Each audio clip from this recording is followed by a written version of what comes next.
Hi everyone, I'm Echoes and I'm a VTuber.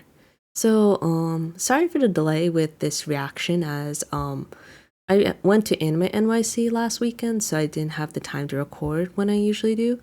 But I'll be catching up this week with two reactions, so hopefully that makes up for it.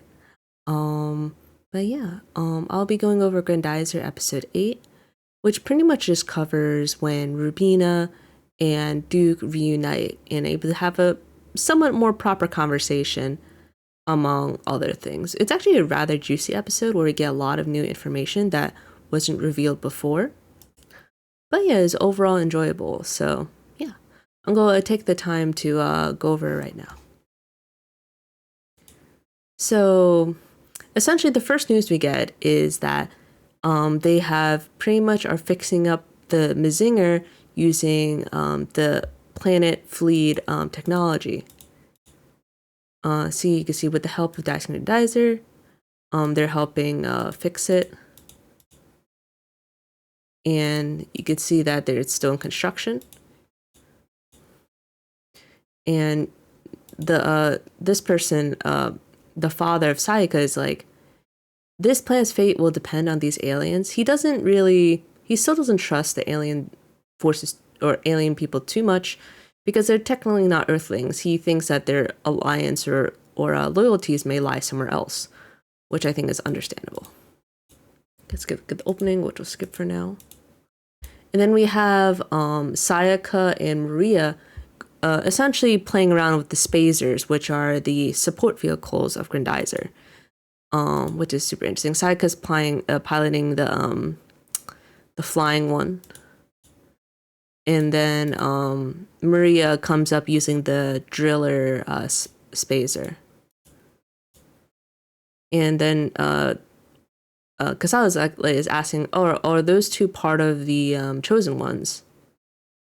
But then trying to remember her name.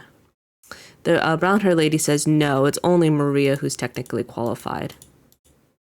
And she mentioned that Kasada is the most qualified because he's the most persistent.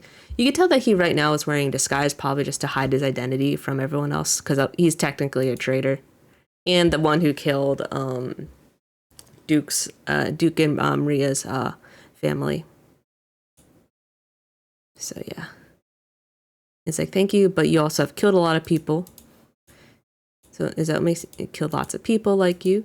And she's like, no, that doesn't really matter.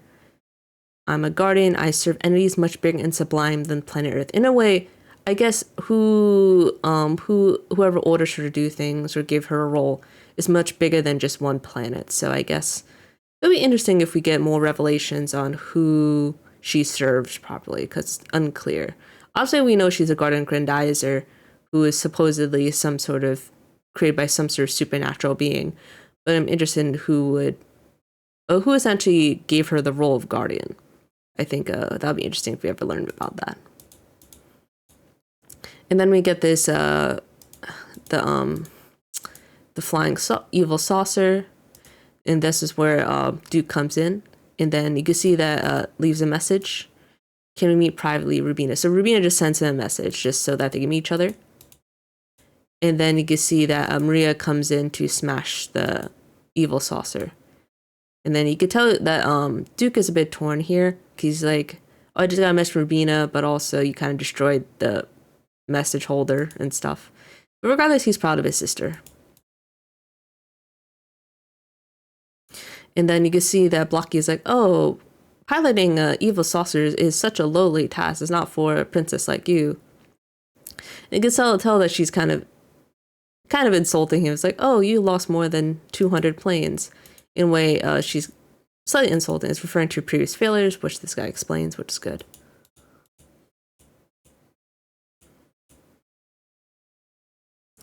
And then we have them having conversation there. And then you can see Tirona's asking Rubina, why are you piloting it? And you can see that Rubina just wants to be somewhat helpful. But it's not easy, though. And their sister's like, oh, you shouldn't do it. Just leave to the warriors to do it. But and while she's going to take care of intelligence here, she's interested in planet Earth. And you could see that now his Sayaka's father is just telling Koji and Sayaka his worries. Know if Daisuke put the bomb ring on his finger, because he wants, I guess, some assurance that he can die, and he wants the two of them to watch over Daisuke or Duke, because of the message that Rubina gave. Because the thing is that they can't read it. I'm kind of surprised though they didn't ask, like, oh, why don't they just have Maria translate for them? But I guess they don't trust her either, because she's technically an alien too. Contact for some reason. Daisuke could just be like them, but they don't know the loyalties. Yeah, don't expect him to adhere to our ethical standard, which is interesting, but essentially he's not really trusting him, essentially, which is the main point. They planted a tracking device on his bike. And then they're going to Asakusa, which is actually a very popular tourist in Japan. I actually didn't go there when I went on my Japan trip because it probably was too crowded. And I wasn't interested in the temple. But regardless, it is a very popular tourist destination. Well, it makes sense for Rubina to kind of slip in with the crowd. She's like, oh, they don't seem too much different. She has a lot of similar observations as Maria in this case. See that the tourist ladies are helping. Oh, pass the steam when we feel pain. But it's kind of nice that she's kind of following the gestures of the locals here.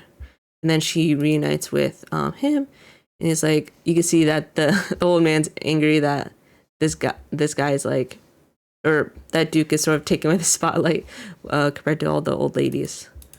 Kind of cute. It's like, oh, he's so handsome. You see your fiance. It's kind of cute. And then he's like, oh, where do people go when they need to talk? And they see a Blocky is like, oh no. Rubina's meeting with Duke Fleed. We tried to assassinate him. The thing is that they're trying to, like, if whatever achievements they have will go to Rubina because she's, oh yeah, this was actually an important revelation because we finally got more concrete information on her identity. Was essentially that she is the current heir to the Vega, what do you call it? Let's see. The current heir to the throne of planet Vega, yes. So she essentially is the heir apparent, or essentially the one who inherit the throne after the ruler passes, who we haven't met yet, the current king or queen or whatever. They're saying like, oh, if we prove that the princess has betrayed them, then they can kill her, which makes sense, I guess. They're kind of putting themselves in a somewhat dicey situation, but they're also in a place full of locals, which could be to their benefit. It's like, why do you come here?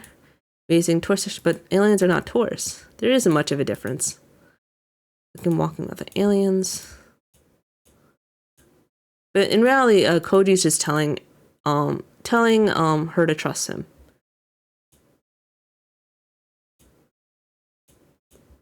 You need to make sure that we're confident in him. And Maria's like, do you have any idea where Koji is? That's right, I can't find my brother either. And then the doctor's like, oh, you could see the future, right? Not that easy. Using the drilling spacer on planet Earth.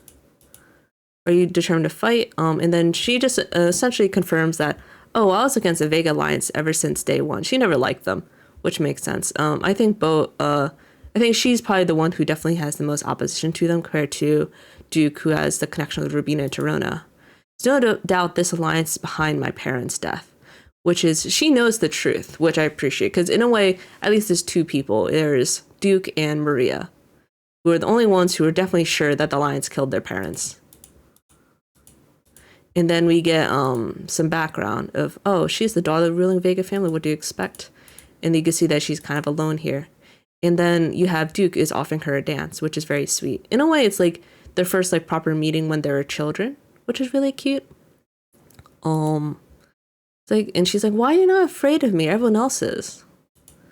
And like I'm scared, but my desire to dance with you is more than my fear of you, which I think is rather courageous of him. Like, you're such a weird person, but the dance part's rather cute.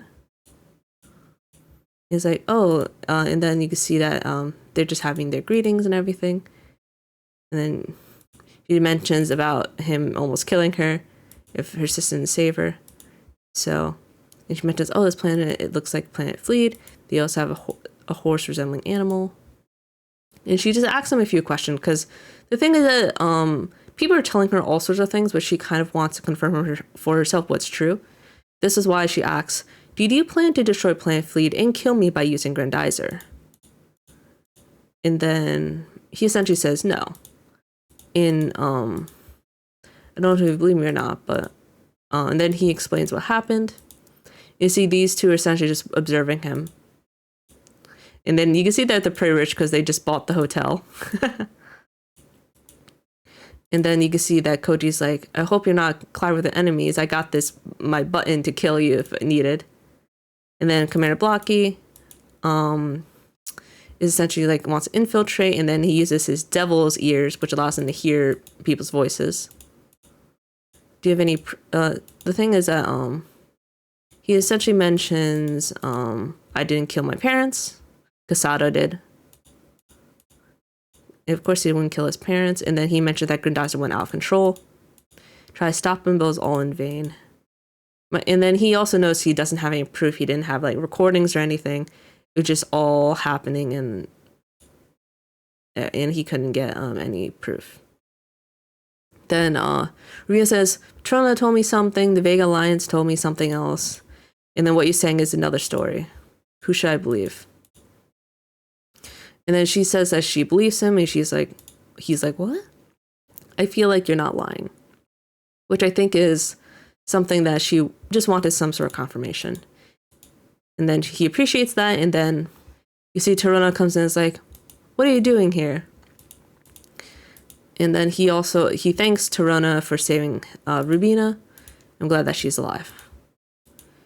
And like, oh, why are you playing Grendizer? It's like, oh, because that's what happened. And then like, I trusted Rubina, but you failed to keep her safe. And then you can see that Blocky is like, that means Rubina betrayed them. Oh no. And it's like, don't worry about me. I owe you, and Duke always protected me, and I'll protect you this time. And then you can see Toronto's like, I'm going to kill you, or I'm going to defeat you. Rest until I get rid of the traitor Duke Fleet. And then you see the various Alliance forces are trying to kill them. Kill them. And Daisuke has a lot of friends who will defend him. And both Sayaka and Koji come to help. Then Torana's like, oh, he fooled you and brought his earthlings to kill you too. I think Torana is just being really overprotective here. She only sees her version. She doesn't really see the truth. I think Rubina kind of gets that at this point. Eustace on staying here. It's also interesting that we see this the first time that he uses this ability, is that he kind of uses his like Fleet royal family powers to use telekinesis and move a piano, and then also shooting down the enemies that are trying to kill them. And then you can see that Tyrone is using Starker, the Ether Freeze. And then they leave. And then Rubina's like, we can't continue our conversation because of all this stuff, but I'll see you later. So in a way, they could continue their conversation at another time, but I think it's in general good timing, as they just sadly, just due to all these circumstances, they can't talk properly. Maybe they'll find a better place to talk next time. And then they escape, and then Blocky also escapes, which I don't really get why. He's the one who literally tried to kill them and failed, and they escape. And then essentially what like, you know, and Cody's like, you know, they try to kill you, but listen to me, don't forget that you have declared war, and you shouldn't let your emotions fool you again. But also something important that said is that even so, I believe in Rubina. He still trusts her immensely, which I think shows the depth of their relationship. That's not... He believes that Rubina is different than everyone else. And that she didn't come here to try to kill him at the very least, so... Yeah. Well, yeah, this is a really pretty illustration. I don't remember seeing this before. Next episode, Darkness Covers the Light. So yeah, so overall, I really like that Rubina and Duke are able to have a proper conversation, which I think was the main important part of this episode, because in a way Rubina finally gets his side of the story. Whether she believes, she technically does believe him, but I guess the question is what she decides to do next, because now she is now probably considered possible traitor due to Blocky, but also Blocky was messing things up. He's not very subtle, is he? He's just a little too forceful. And then also we get confirmation that both Rubina and Torona are both members of the royal family, especially since looks like Torona abdicated her right to the throne by becoming a Starker Knight, leaving Rubina, who's your younger sister, to be the next heir. And that's how Rubina and Duke met all those years ago. And also, we get confirmation that the Mazinger is almost fixed, so it'll probably fix in the next episode or two, so Koji can go back into the battle.